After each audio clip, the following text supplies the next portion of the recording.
You're going to be working around fuel here, so we want to take some basic safety precautions.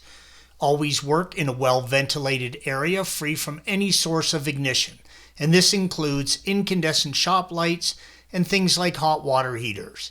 As always, when you are working on your vehicle, you should be wearing safety glasses, but now is a good time to get some chemical-resistant gloves and wear them.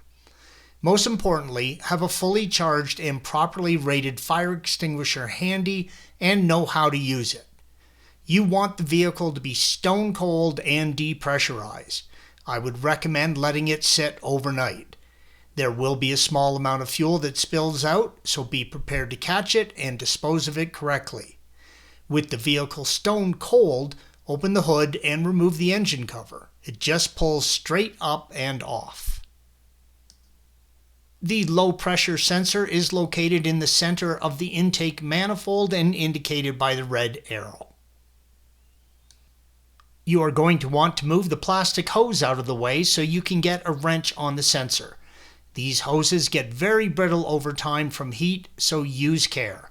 Squeeze in on the two tabs and separate the connection, red arrows. I remove a few more mounting points for the hose to give me more access to the fitting, red arrow. Squeeze in on the tab on the electrical connection and separate them, red arrow. Use an adjustable wrench if you don't have the proper size and loosen and then remove the sensor. If you have properly cooled and depressurized the system, a little fuel will spill out. Have a rag ready to catch it. Check the condition of the mounting surface on the line, red arrow. Installation is the reverse of removal. Do not put any sort of Teflon tape or RTV on the threads of the sensor. Thanks for watching. Be sure to subscribe to our channel and check out another video in this series.